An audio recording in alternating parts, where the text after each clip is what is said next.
So, man, cheers. Cheers. Thanks for being here, man. It's a pleasure. Yeah, yeah. an honor. Are you enjoying your trip to Chile? Yeah. Yeah? Very much. Very much. What's distinctive this time? You have traveled the whole world, no? What is different Almost the whole world. now? But yeah, it's just the people are such a beautiful spirit in among the people here. It's like the crowd last night was incredible. Yep. They gave us so much energy, and made us play on a higher level. Yeah? Yeah, and it's just a beautiful thing, and you can feel that that the appreciation is there. The thirst for what music is about is here, and you don't always necessarily find that, so it's beautiful. You don't find that everywhere you go? The thirst for No, music? The no. hunger for art? No? No, not No, necessarily. not necessarily. Yeah.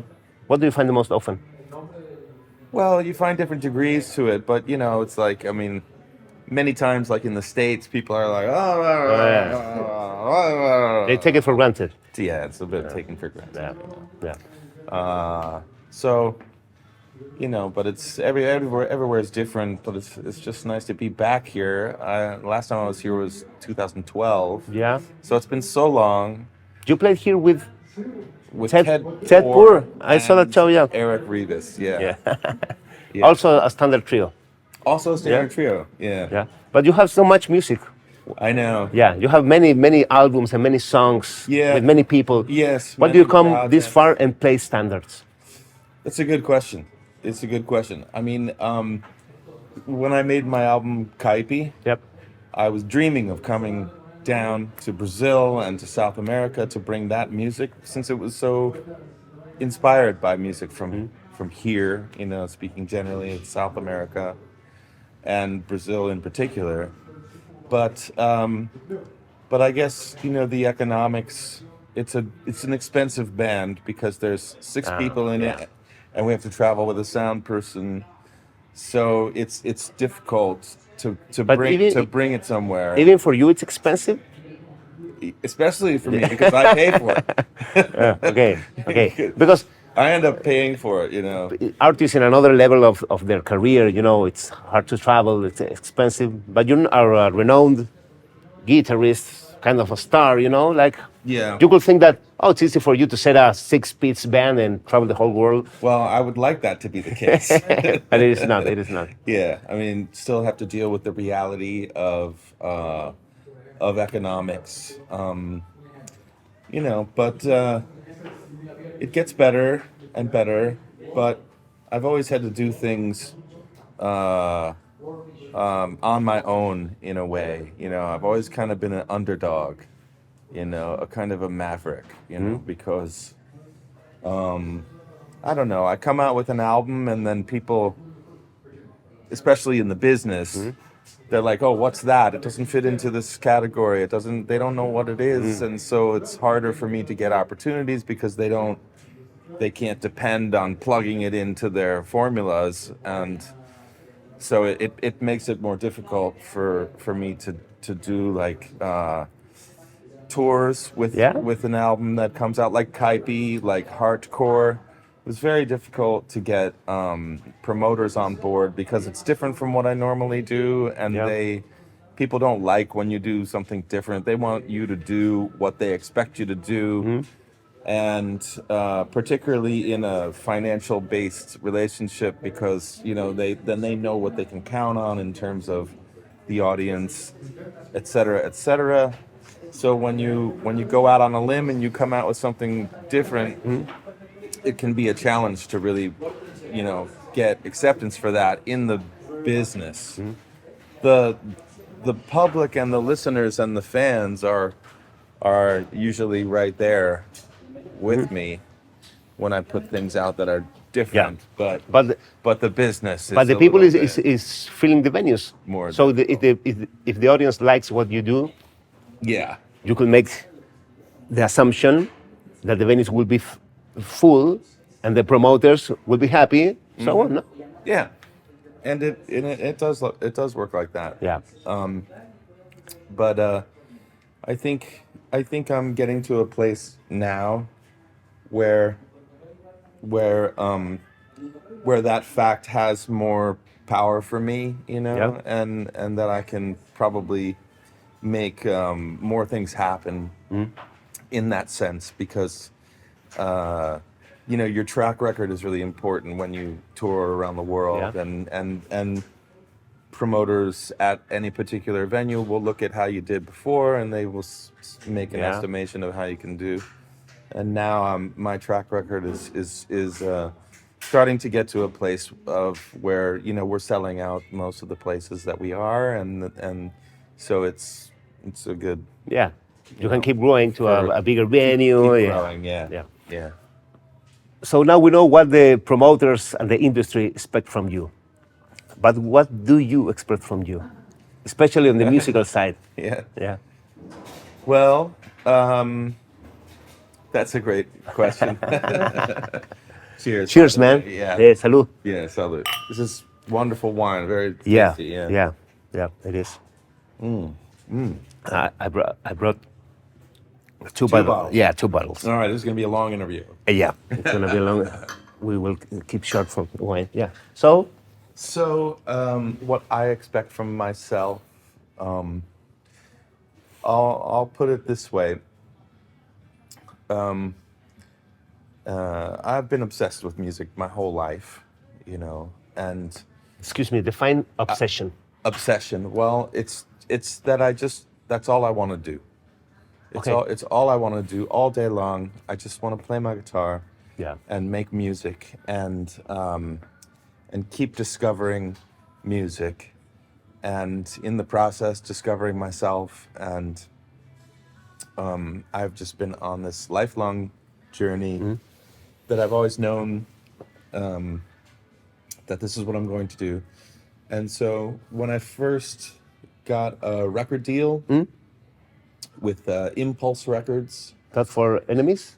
it became Enemies, but Ah. we got signed to Impulse, and we made a record for Impulse, and then Impulse got bought by Verve, Yeah. and then Verve chose to put out Enemies, which is a record that I self-produced. Yeah. So when I was confronted with this 35-page contract, record contract, reading through it and realizing that this is a major step, and when you signed a contract, you signed it in ink, Yeah. and you signed to all the terms on the contract about what you will do, as an artist for this company. Well, I decided to make a contract with myself also in ink. And so I got this tattoo, Wow. this one here. And it's That's a window, isn't it? yeah, it's Windows 97.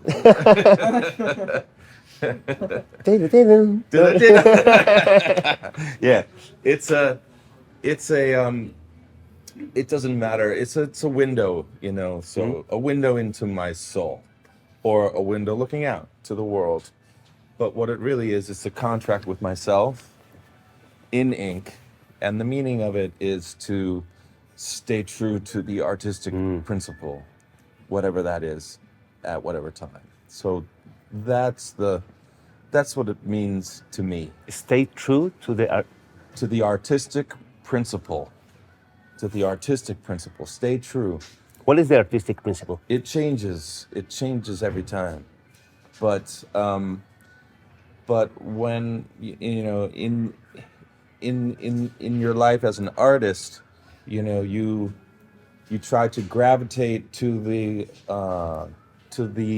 imaginations and formations that you're able to see, and then you dedicate yourself to manifesting these imaginations into, in my case, music, and so that's the artistic principle. It's the principle of creation, of Of giving life to these imaginations giving life to these in the form of imaginations. music or words, whatever, Yeah, whatever it comes. yes. Yeah. And this is the artistic principle: to be true to yourself, to be true to the universe, to be to be a servant of the music and dedicated to refining yourself as much as you can to make the most of yourself as a person so that you can serve the manifestation of the beauty of creation, of this kind of thing. What kind of situation have you been into that you have said, is this the artistic principle changing in form, or is this a temptation of, I don't know, selling out or Right. Yeah. How do you discriminate? Because the line is very thin. Can be, I suppose. Yeah, sometimes. Yeah. You have to be aware of yourself, about what your motivations are, what your intentions are. In my case, I kind of have this very strong reaction against selling out or doing things for commercial reasons. Only if they align with the artistic. Yeah. The strategy itself is not bad. Exactly. And you have to be a good businessman, you know. And it would be unwise to think that you should never think about that stuff. Well, you know what I mean? most great artists I know happen to be great business people. You know, it's kind of it goes along. Yeah. But sometimes you can cross the line. Right. And you fall off the cliff. You know. Yeah. Be careful what you wish for. You know. But it's interesting. I mean, for me, I've always been very, very much in touch with myself as an artist, I suppose you would say. But just for me, it's just my being, my whole person, the person I am is, like I said, always been in touch with music, and I know when it's moving, you know, because you're always in a process of relearning who you are, you know. One day you feel strong and comfortable here, and then the next day it's not longer. Yeah. So you always have to move, and it's an intuitive action of where do you move, and it's always an intuitive action to move towards where you're going, you know, where your soul is traveling, you know. So knowing yourself is a constant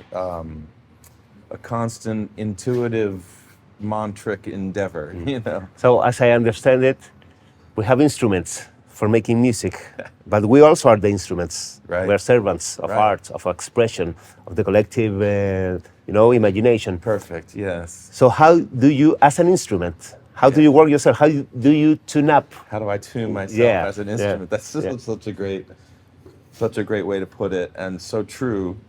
I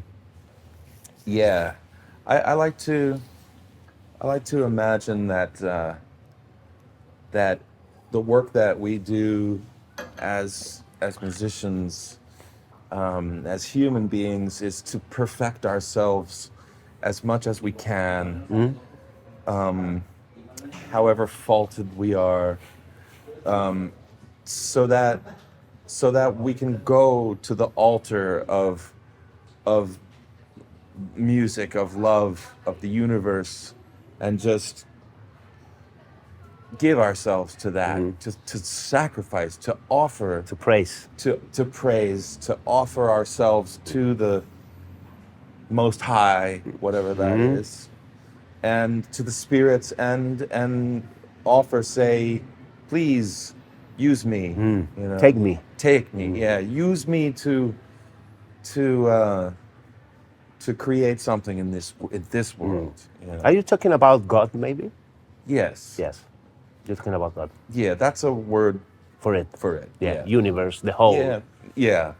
So how is your process of Oneness. tuning? I'm out of tune. Yeah. You say you wake up one day and say, I'm out of tune. I've been out of tune a month. Yeah.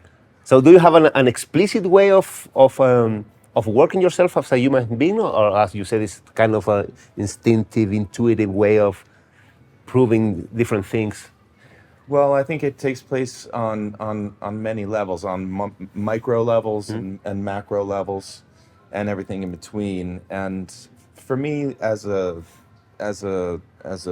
musician, for example, if I feel out of tune, uh, the first thing is physical. And so I'll pick up the instrument and I'll just play, and I'll feel like I'm out of sync, Yeah. and I'll just play very slow and try to get the coordination better, or not try, but just focus on the coordination and play technical things that and focus on the body and relaxing the body. I might, and you have to pay attention to your body, because if you don't, and you're playing, and and then you feel weird, and then if you focus on your body, maybe you realize that your elbows are stiff, here, are yeah. stiff, or you're tense in your leg Or muscle, it's vibrating like yeah. So then you can actually go with your mind and relax those parts of your body. So the first thing for me is physical. It's the breath, it's the touch, it's the feeling, and that's the underlying principle of rhythm in music, is all physicality. And it's also the underlying principle of feel and touch. Excuse me, can you go further in that concept of Yes. So the actual reality of rhythm is physical? yeah, Yeah? yeah. How's that? Well, because rhythm is motion, and motion is physical, and physicality is how you feel in your body. Like, for example, I mean, everything, for example, as a contrast, harmony is not physical. Harmony is mental. Okay? Yeah. And There is not an objective thing out there called harmony. harmony, like, chords, Yeah. See, yeah, yeah. harmonic motion, cadence. This is mental. This is part of the mental sphere. Okay. And form is part of the mental sphere because it's control. And then melody, in contrast to rhythm and harmony, Yeah. is the domain of the breath, the internal resonance, vibration, and intuition, and storytelling, and singing, and melody. So you have physicality being the underlying principle of rhythm. Mental focus and intelligence, and the faculty of the intellect, Yeah. is harmony and form, and the breath and the inner resonance and vibration, and which is the connection to the intuition and to the spiritual realms, is the underlying principle of melody Okay. and storytelling. Emotions will be in that realm? Emotions. Yeah? Emotions are interesting. I think emotions are like something that kind of shapes around all of it. Yeah. But you hear a chord, Like the ether. you hear a chord, and then you Yeah. hear another chord, and you feel something. And you Yes. feel your spirit moving. Yeah. And you will say, this is part of the spiritual part of the phenomenon. huh? Yes. Yeah. Yes. Yes. But maybe as you're picturing it, maybe harmony enters through the brain or rationality and goes down Yeah. Into feelings. into feelings and Yeah. emotions and spirits. Exactly. Yeah. Like harmony is, I I liken harmony as metaphorically to the weather, to the atmosphere in the world. So it's like you have a plane. you can have a good day on a rainy day. Yeah, you can have a good day on a rainy day. That's right. So you have the harmony, which is like the clouds. Yeah. And if you want to study voice leading, for example, just look up at the clouds and watch how one formation or one chord Yeah. starts to morph and become another chord. Yeah. And then the entire mood of the atmosphere slowly cadences and changes, and the sun comes out and there's a brilliant line of light, and then it gets obscured and it gets dark and cloudy, and this is the emotional reality of the mood that the harmony creates, in the atmosphere. And it's like the rhythm is the place and the harmony is the atmosphere and the clouds. The rhythm is the place. Yeah. The actual physicality of where you are, your location, your earth, your grounding. Yeah. And the harmony is the clouds and the atmosphere in that place, swirling around, creating the emotion of color and depth and mood. And then the melody is the story that's taking place in that place. It's the person having a good day on a rainy day. The hero's journey. The hero's journey. Yeah. And the connection of human meaning, and the connection between human meaning and spiritual connection. Yeah. And magic, and so that to me is the microcosm and the macrocosm and the reality and the metaphor all together, and the nuts and bolts of craft and the larger spiritual import of what we do. Yeah. Yesterday you gave us a masterclass here. Yeah. But we arrived sooner than the start of the activity. Yeah. So you were checking your guitar, or maybe the amps, or the pedals. Let's see what. And so you, ta-da-dan. Yeah. And suddenly it was like, a kind of, or maybe like a knife, cutting the space, and you have a glimpse of, I don't know if the other side of reality, or maybe even reality itself of what it is actually beyond this apparent world, like is this Yeah.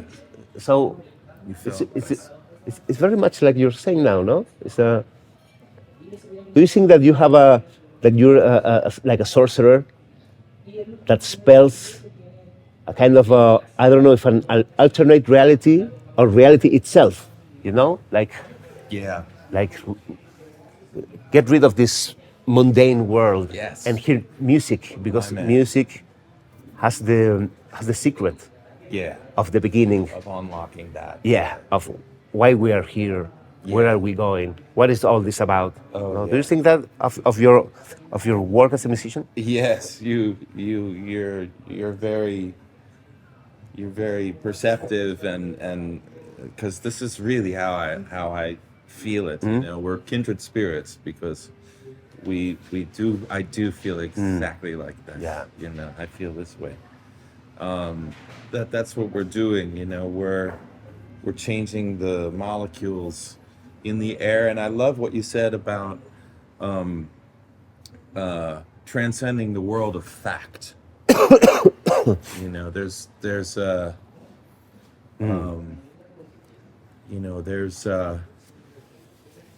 for me, I find the world of fact to be so Boring. boring. Predictable. Yeah. Yeah. And I experienced this thing, and I think we all do, this life cycle of precipitation and formation and crustation and then obliteration and then all over again. translation. Translation? Yeah, all over again. Whatever the right word would be for that, you know. For when the water goes back up into the clouds, you know. And this life cycle of is happening in all different realms, you know, and it's also happening in the realm of fact. And like for me, let me ask you, have you ever experienced this where you have an open mind and you're exposed to a new idea, you stumble upon a new discovery for yourself musically, Yeah. and then you're like, oh wow, this is so new and so fresh Yeah. and so opening, and, Yeah. and you're moving with it, and at first there's a period of learning, and then you get to a period of fluidity, and you get to this period of of uh, of of uh, uh, of absolute like connection with it, where it's activated and you're using it and it's working. Yeah, you are the idea. You become the idea. Become the idea, and it's a part of you, and it's functioning, and then you try to do more and try to understand it more and more, and then you start codifying it more and more and more, and putting it into the world of fact more and more and more. And the more you do it, the more it becomes inaccessible to you as you define it and codify it and talk about it and tell other people about it and and define it and write about it and show people this. Then it starts to just disappear and become unavailable to us, because once we say that this is a glass, we don't even have to look at it anymore. We just see it, and we just say glass. It ceases to be what it is. It ceases to be what it is. And it starts to be a glass. It starts to be a glass. Yeah. Exactly. Well, you remind me of the classic process of going from demo to an album. Yeah. In the demo, you have this this pure expression, this pure music, maybe with a little twitch here and there, so to make it hearable, you know, listenable. Yeah. But then you go to the studio and you say, I want this to be like this, and this has to be this because what I want to say is the humanization of the music. It charges a risk with it, you know, that you start to be strategic, Right. and just your ego Yeah. takes the control of it and say, hey, this is what is convenient to us, so let me take these decisions here and there. Yeah. And the idea, just like the glass, ceases to be what it is, and it starts to be your project. Yes. And it starts to be your artistic ambition. Yeah. And the muse who told you the secret is standing behind and talking to another muse saying, this wasn't the idea. Let's get out of here. Oh, else. Let's get out of here. Let these guys do their factual thing. Exactly. Yeah, it happens. So I love how you said that, and so I'm always really sensitive to which phase am I in, and it's a normal phase, you know. It's just like the life cycle of a human being or any living being. Yeah. You know, you're born a child, and you grow up and you're completely free, and then you start learning things, and then you start organizing your life, and then excuse me, do you find difficult to go back to that like innocent stage of discovering and to amaze and awe in front of your own music even? Well, I've had to do things that make that happen, like on purpose, you know, to sort of sabotage my intellect, or to completely reorganize the pillars of my life. You know, whether it's leaving the school moving to Europe, leaving my business situations, just All those are kind of status quo challenging, no? yeah, exactly. It's challenging your status quo, Yeah. so that you can keep the possibility to have life go up and reconform itself. Is that excuse me? Is that the making a space? making a space? Making a space that you were talking on the master class about? Oh yes. Yeah. Like Yeah. how do you create? Well, you have to make a space for it. Yeah, make a space for it, exactly. And I mean, people who know me, who know things that I've done in my life that have been designed to shake up these static forms. They've said to me many times, "Oh, you're so brave, Yeah. you're so brave, and to do something that's so risky, to Like just change everything, and to me, it's always been very easy to do these things because they have to be done in order to move to keep following where my soul is going. maybe it's like what you say. Like I'm a servant of music. When you're improvising, you let the notes be dictated from an energy above. Yeah. Maybe those decisions in life that every human has to make, in most of the time actually, Yeah. must to be dictated, and you have to make the space for it to become a servant of the situation. Right. Yeah. And if you feel like what you've created in your life is obstructing this channel, then you must make the space by destroying Yeah. some factual forms that you've created in order to make the space. And that's just like life. We die, our body dissolves, and it becomes part of the precipitation, Yeah. and becomes part of that life cycle again, that can come down and create new forms and mature and have their vital periods, and then have their wisdom periods, and then finally have their dissolution period. So I'm always constantly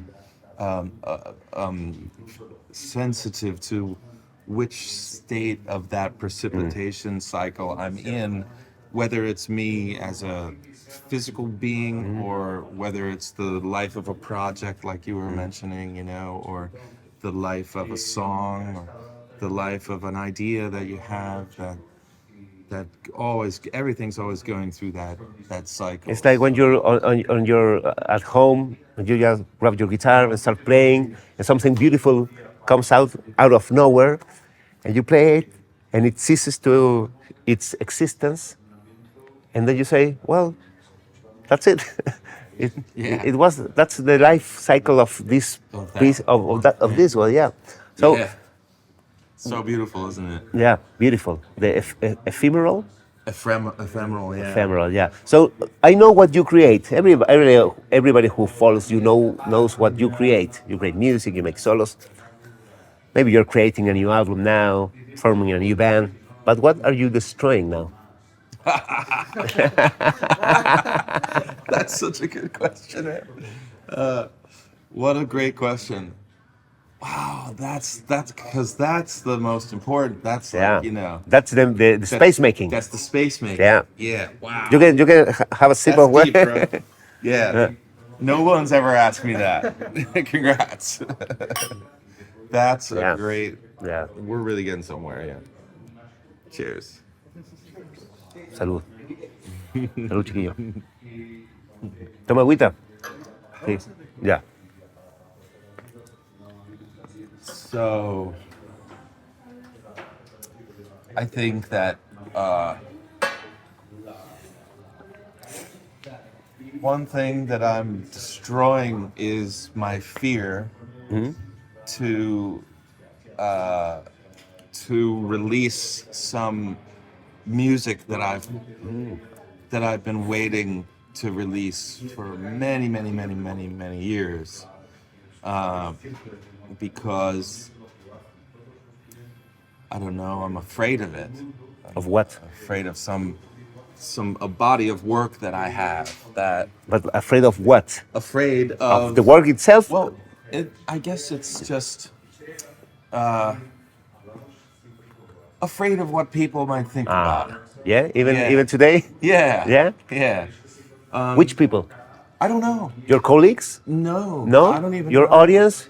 Your hardcore fans? Yeah, no. Media? Man, I think, I don't know. I don't know.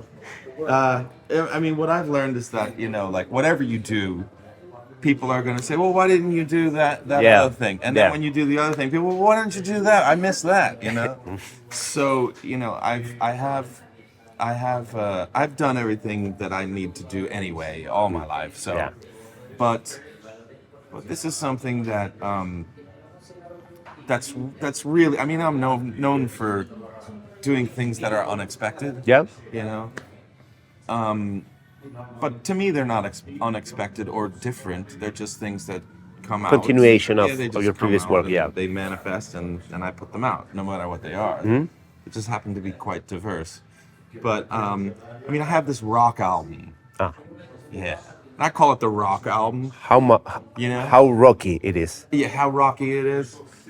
Well, it's like, it's lyric songs. Ah, okay. You sing it? I'm singing. Yeah? Yeah. And they're quite powerful songs in terms of the lyrics, and sometimes it can be quite dark. Yeah. And so I think that's something of what I'm afraid of, Of the darkness. Of the darkness, of that. But I think that's what I'm destroying now. The fear. I'm destroying the fear, because, as Rick Rubin says, if you like it, That's it. if you like it, that's it. Yeah. Enough to share it with the world, then that's it. And if you don't, does And it if you deserve? If you don't like it, If you don't like it? then don't put it out. No? Yeah, no, No. no. No. Why would you? Because maybe fear is... Hear it the other way. No, because the fear, even of the beauty of it, can be, how do you say, disfrazar, putting Put it down, like hiding it. You want to, or transforming it into something that you can perceive as ugly. Maybe fear is so fear is the it's fucking your judgment. the devil there. Yeah. Yeah.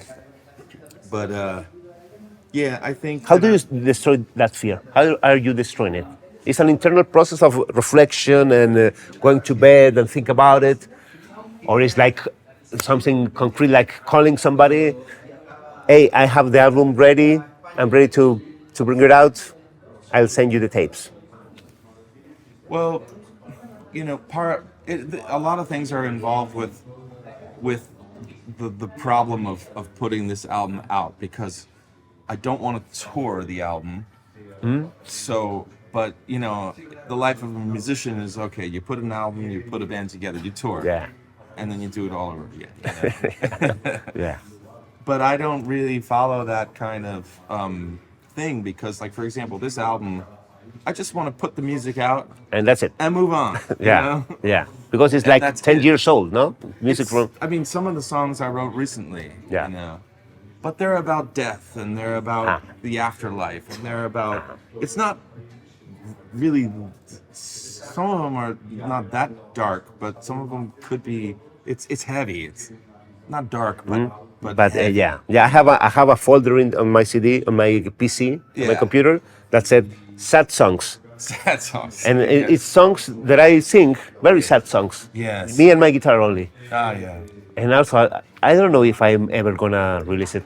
Yeah, see, that's the thing. I like. Do I really need to Put it out. put that out?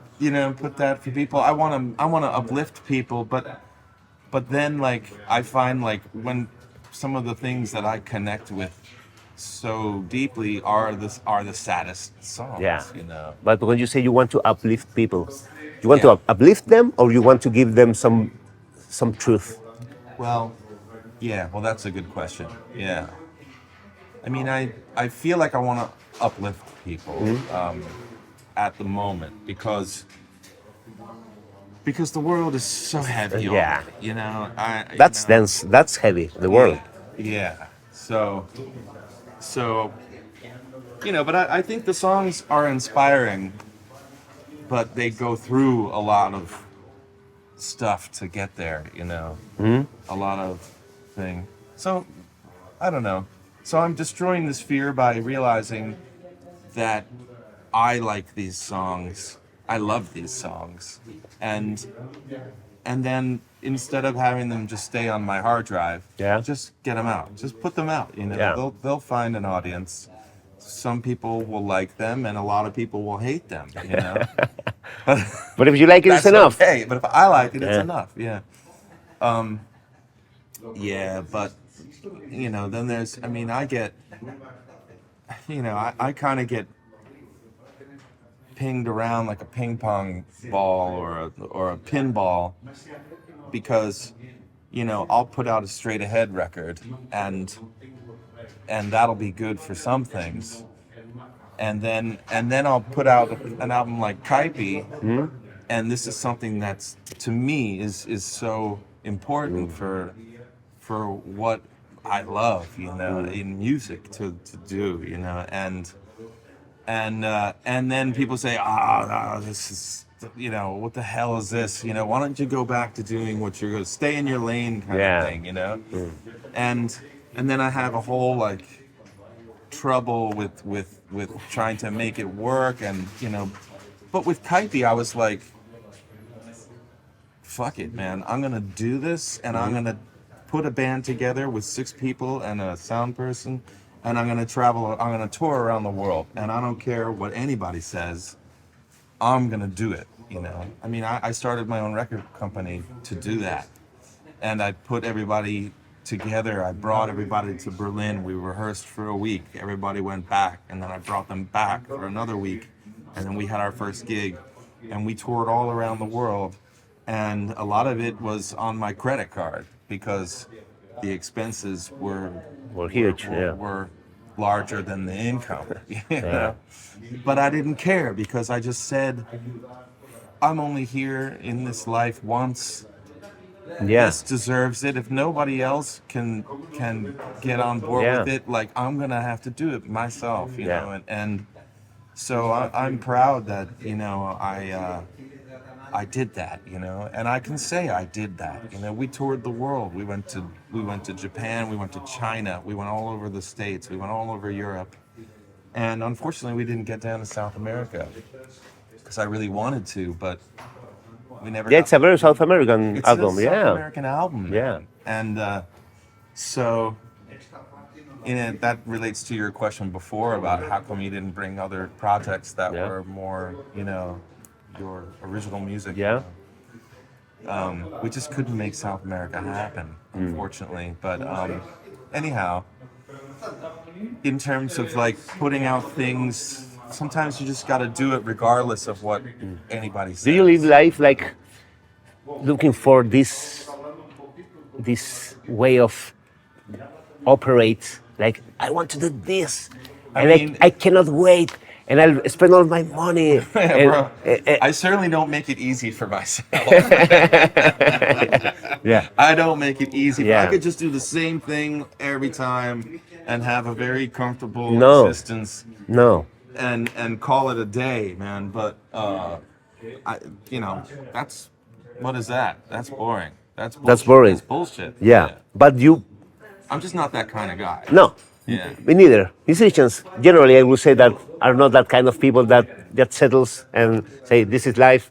I'll be here 40 plus years, and that's it. Yeah. So we are looking for this experience of hunger and Yeah. I need this. And renewal. And renewal. And discovery. But on the other side, when you play, you're unmistakably Kurt Rosenwinkel. So there is something that you are always doing the same way. Yeah. because if you don't, people Yeah. will recognize you. Yeah. So how's the balance of the new? Yes. What, like, what's new? What keeps? What stays? Because I would say you're not changing enough in your guitar sound, for example. Weren't you a change guy? Huh? What? You don't, no, I'm not changing enough. I in could my say guitar that. sound? I could say that if I say, oh, life is a journey of My renewal guitar and sound has change. changed a lot. Yeah, Yeah. yeah. It's But you're constant. still recognizable. Yes, because What is that thing that stays? it's the ability to use the guitar as an instrument, like we're using ourselves as an instrument, so that it doesn't matter what the sound is.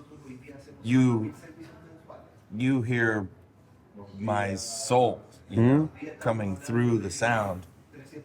It doesn't matter what the sound is, Yeah. or what the instrument is.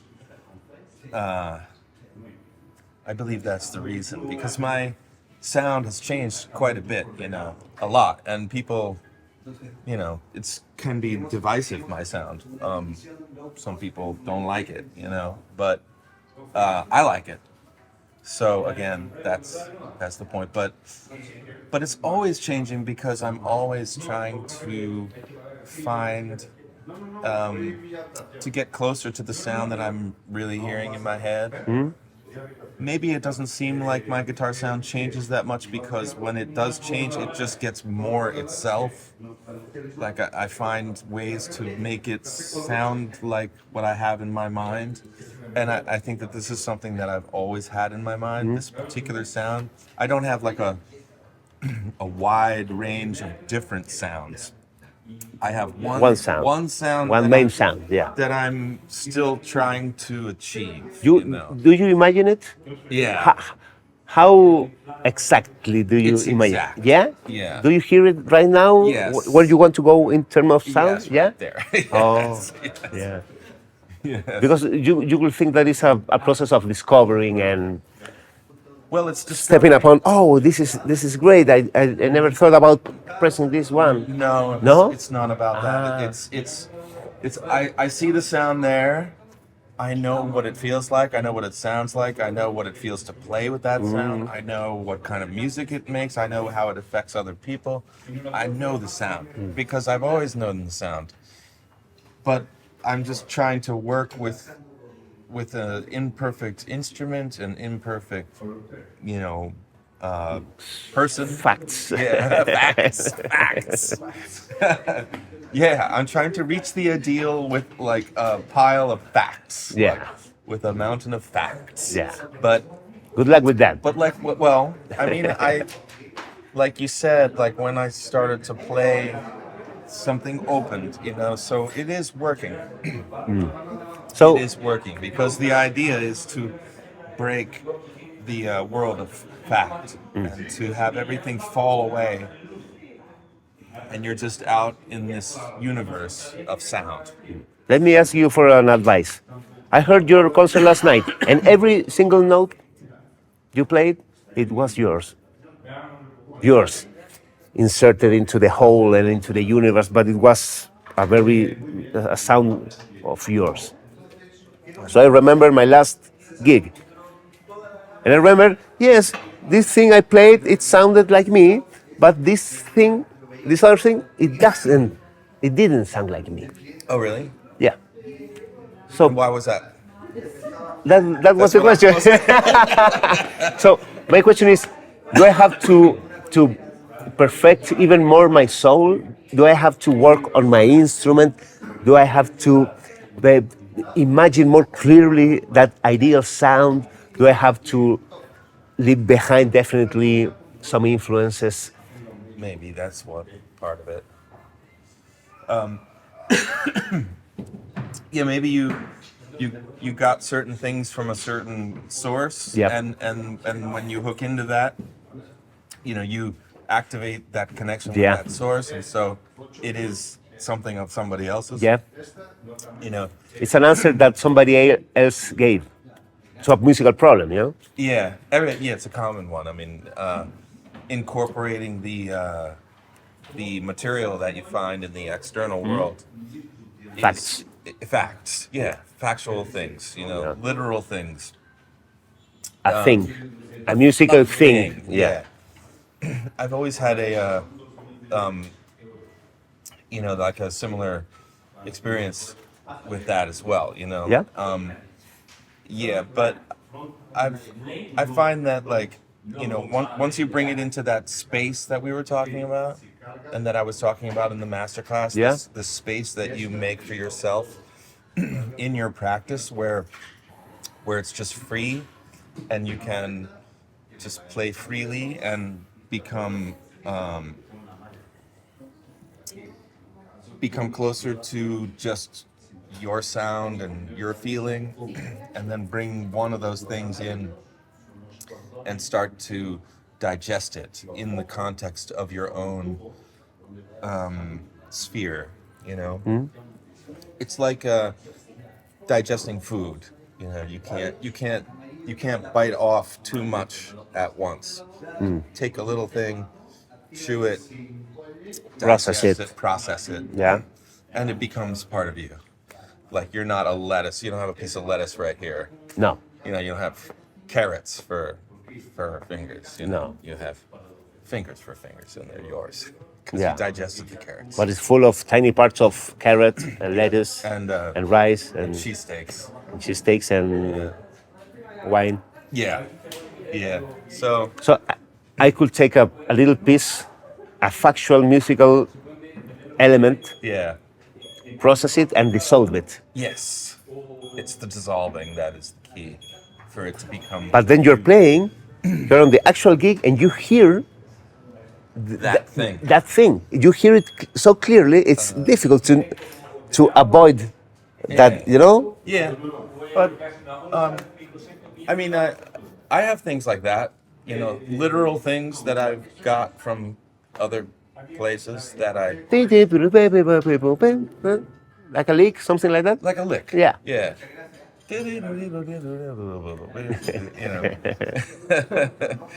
And I love to play it. Yeah, but it sounds new. Yeah. Yeah. I don't. So I'm hearing it and I'm saying, do I have to make the question to? But I think everybody does that, And What? That's what. And it sounds like, I bet it does sound like you. Maybe you're the only one who thinks that it doesn't sound like you. Maybe. Might be. Maybe. Because you're the only one who really knows that that's like a separate thing. I could track everything that I play. I could track it to an album that I heard when I was 14 years old.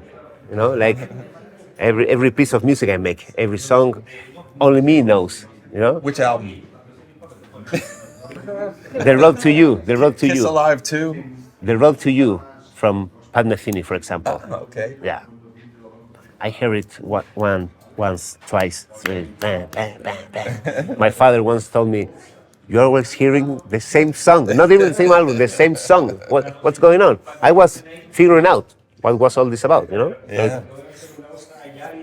But nowadays, I know there is something there.